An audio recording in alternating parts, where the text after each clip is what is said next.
Programme جہاں رنگ میں خوش آمدید. میں ہوں آپ کا میزبان قمر عباس جعفری. سلام قبول کیجیے.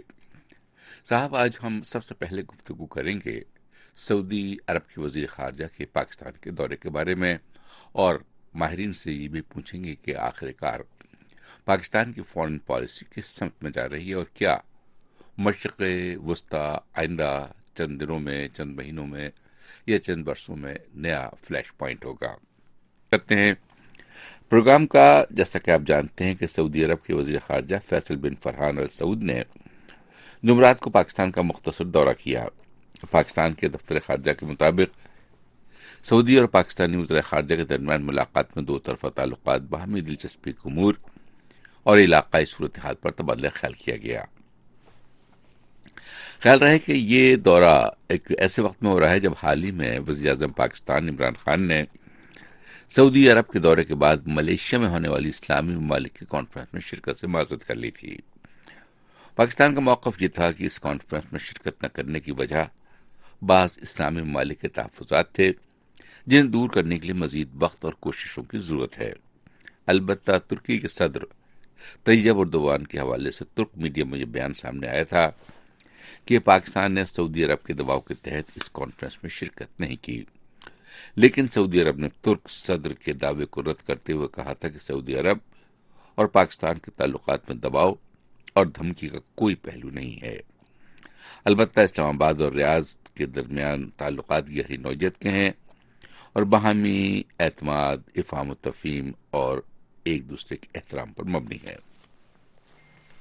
ہمارے ساتھ ٹیلی فون لائن پر موجود ہیں ڈاکٹر فاروق اسناد صاحب، جو مڈل ایسٹ کے امور پر ایک خصوصی اہلیت رکھتے ہیں. ایف سی کالج یونیورسٹی سے ان کا تعلق ہے لاہور میں، اور ڈاکٹر عاصم اللہ بخش صاحب ہیں جو کہ کالمسٹ ہیں اور پولیٹیکل رائٹر ہیں. آغاز کروں گا ڈاکٹر فاروق اسناد آپ سے. سعودی عرب کے وزیر خارجہ کا یہ دورہ، کیا آپ سمجھتے ہیں کہ اسی کا شاخسانہ ہے جو اس وقت صورتحال ہے کہ ترکی کا کہنا یہ ہے کہ پاکستان نے دباؤ کے تحت ملیشیا کانفرنس شرکت نہیں کی، اور آپ کیا سمجھتے ہیں کہ پاکستان کی خارجہ پالیسی اسی پرانی ڈگر پر چل رہی ہے یا اس کے کوئی نئے رخ سامنے آ رہے ہیں؟ جب صاحب پاکستان، آپ نے صحیح کہا کہ جو میوچل ریسپیکٹ ہوتا ہے، باہمی احترام ایک دوسرے کا، اس سے ہی خارجہ تعلقات پائیدار رہتے ہیں. یہ نہیں ہوتا کہ اگر ایک ملک سمجھتا ہے کہ ہمارا قومی مفاد اس میں ہے. اگر پاکستان کو لے لیجئے کہ ہمیں کوالالمپور میں جو مسلمان ممالک ہیں، جو عمران خان نے خود انیشیٹ کیا تھا، انہوں نے خود ہی کہا تھا کہ اسلامو فوبیا کا مسئلہ ہے، ہماری جو میڈیا ہے وہ ویسٹرن ممالک کے پاس ہے، زیادہ ان کا اس پہ ہولڈ ہے، ہمیں اس سلسلے میں کام کرنا چاہیے اور ہمیں غلط فہمیاں دور کرنی چاہیے، اس سلسلے میں ہمیں مل بیٹھنا چاہیے. تو اسی سلسلے میں پھر کوالالمپور کی سمٹ بلائی گئی ملیشیا میں. وہاں انہوں نے جب اپنا ارادہ ظاہر کیا جانے کا، تو سعودی عرب کی طرف سے پریشر آیا کہ آپ وہاں نہ جائیں، اور مختلف قسم کی اس سلسلے میں باتیں کی گئیں. تو میوچل ریسپیکٹ تو نہ ہوا، اس لیے کہ سعودی عرب کو چاہیے تھا کہ وہ پاکستان کی اس جو پاکستان کے انٹرسٹ ہیں، جو پاکستان جاتا ہے، اس کو سمجھے. ایک بات ہمیں سمجھنے کی ہے کہ اس سے پہلے بھی پاکستان پہ پریشر آتے رہے، یہ کوئی نئی بات نہیں ہے. 1960 کی دہائی میں بہت پریشر تھا امریکہ کا کہ چین کے ساتھ پاکستان تعلقات نہ بنائے.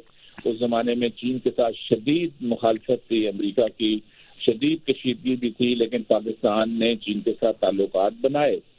اس کے بعد حال ہی میں اگر ہم دیکھیں تو یمن کے معاملے میں یہی سعودی عرب نے کہا کہ آپ ہمیں فوج بھی دیں، ایئر فورس بھی دیں، نیوی بھی دیں، اور سب کچھ دیں اور ہمارے ساتھ آ جائیں اور یمن کے ساتھ لڑائی کریں. تو پاکستان کی پارلیمنٹ نے نیوٹرلٹی کا اعلان کیا اور سعودی کو سمجھا دیا کہ ہمارا اس میں مفاد نہیں ہے اگر اس جنگ میں ہم شامل ہوں. وہ سمجھ گئے ہماری بات کو. اس سے پہلے بھی یہ ہو چکا تھا کہ 1991 میں پاکستان نے جب اپنے ٹروپس بھی بھیجے تو پاکستان کے آرمی چیف نے جنرل اسلم بیگ نے اس کی کھل کر مخالفت کی تھی. اس نے کہا تھا ہمیں اس قسم کی جنگوں میں نہیں جانا چاہیے. تو وہ بھی سعودی عرب نے پاکستان کی پوزیشن سمجھی. تو اب یہ عمران خان صاحب جو ہے میرا خیال ہے انہوں نے فارن آفس کی جو ریکمنڈیشن تھیں وہ ریکمنڈیشن اب پتہ چل رہا ہے یہی تھی کہ پاکستان کو جانا چاہیے کوالالمپور سمٹ میں، سعودی عرب کو پولائٹلی اپنی پوزیشن واضح کر کے اور وہاں اس سے حصہ لینا چاہیے وہاں پہ، لیکن انہوں نے نہیں بات مانی اور وہ ایک ابرپٹلی انہوں نے اس کا بائیک آؤٹ کر دیا۔ بائیک آؤٹ میں اس لیے کہہ رہا ہوں کہ کوئی بھی وہاں نہیں گیا، نہ وزیر خارجہ گیا، نہ وزیر اعظم نے تو خیر کہہ دیا میں نہیں جاؤں گا، اور ایون وہاں پہ جو ہمارے ہائی کمشنر تھے وہ بھی نہیں وہاں پہ انہوں نے پارٹیسپیٹ کیا۔ اس میں دیکھیے یہ بہت اہم ملک تھے تینوں، یعنی اس میں ایران بھی تھا، اس میں ترکی تھا، اس میں ملیشیا تھا، اور بہت سے ممالک تھے، 400 مندوبین بھی بلائے گئے تھے وہاں پہ یہی ایشو ڈسکس کرنے کے لیے جو کہ عمران خان نے ہی انیشیٹ کیا تھا۔ یہاں میں یہ بات کہوں کہ اس سے پاکستان کی سوورینٹی پہ اثر پڑا ہے۔ اس سوورینٹی ہم اپنے بچوں کو یہاں کالجز میں یونیورسٹیز میں پڑھاتے ہیں اور یہ کہتے ہیں کہ ملک اگر خود مختار نہیں ہے اپنے فیصلہ کرنے میں تو وہ ملک نہیں رہتا، وہ پھر کالونی اس کو آپ کہیں گے یا اس کو ویسل اسٹیٹ آپ کہیں گے، آپ اسٹیٹ جو ساورن اسٹیٹ ہے آپ اس کو نہیں کہہ سکتے۔ تو اس لیے اگر پاکستان دباؤ میں آیا ہے سعودی عرب کا تو بہت افسوس کی بات ہے کہ پاکستان نے اپنی ساورینٹی میں ڈنٹ ڈالا ہے اور وہ وہاں پہ کوشچن مارک بہت بڑا ہو گیا ہے۔ دوسرا مسئلہ ہے اصولوں کا، کہ آپ جب کسی سے کوئی وعدہ کرتے ہیں اگر آپ ایک بات کرتے ہیں اور آپ پبلکلی کرتے ہیں اور پھر آپ اس سے پیچھے ہٹتے ہیں تو پھر آپ کی کریڈیبلٹی پہ بہت برا اثر پڑتا ہے، دوسرے ممالک پھر آپ کو سنجیدہ نہیں لیتے اس معاملے میں۔ اس لیے میں یہ کہوں گا کہ بہت برا فیصلہ تھا۔ اب یہ جو سعودی عرب کا جو سفیر ہیں وہ بالکل نئے ہیں، وزیر خارجہ بالکل نئے ہیں، وہ پاکستان میں آئے ہیں، وہ جس قسم کی بھی بات کریں لیکن پاکستان میں یہ سمجھتا ہوں کہ بہت بہت ڈیمیج ہوا ہے اور بہت ہی افسوسناک یہ صورتحال ہے۔ اچھا، میں اصل میں حکومت پاکستان کا تو ایک اعلان شدہ موقف یہ ہے کہ ہر ملک کے ساتھ اچھے تعلقات، لیکن بہرحال میرے پاس وقت کم ہے، میں ایک اور سوال کرنا چاہوں گا۔ کیا جو اس وقت ایران اور سعودی عرب کی رائیولری ہے اور خاص طور پر اس کانفرنس کے بعد، ملیشیا کانفرنس کے بعد جو سامنے آئی ابھر کر، کیا آپ یہ سمجھتے ہیں ڈاکٹر فاروق حسنات صاحب کہ Middle East next flashpoint ہے دنیا میں؟ بہت اختصار کے ساتھ، ٹائم کم ہے میرے پاس۔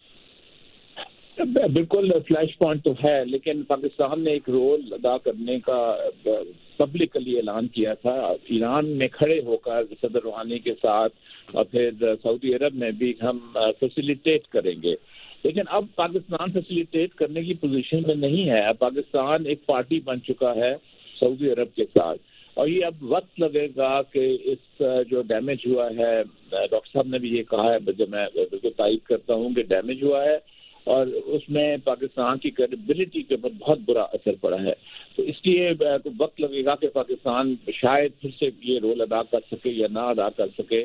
اور مشرق وسط فلیش پوائنٹ ہمیشہ سے رہا ہے، یہ کوئی نئی بات نہیں ہے، لیکن بہت سے معاملات وہاں پہ مینج بھی ہو جاتے ہیں۔ جیسا یمن کو ہی آپ دیکھ لیجیے، ایک زمانے میں کافی چند مہینے بلکہ لگ رہا تھا کہ وہ آگے نہ ختم ہونے والی جنگ ہے، لیکن اب اس میں بھی تھوڑی سی سعودی عرب بھی تیار ہو گیا بات چیت کرنے کے لیے، یو اے بھی ہو گیا، تو یہ ٹو اینڈ فرو چلے گا، یہاں پہ 2 قدم آگے 3 قدم پیچھے، 3 قدم آگے 2 قدم پیچھے کے حساب سے۔ بہت شکریہ ڈاکٹر فاروق حسنات آپ کا،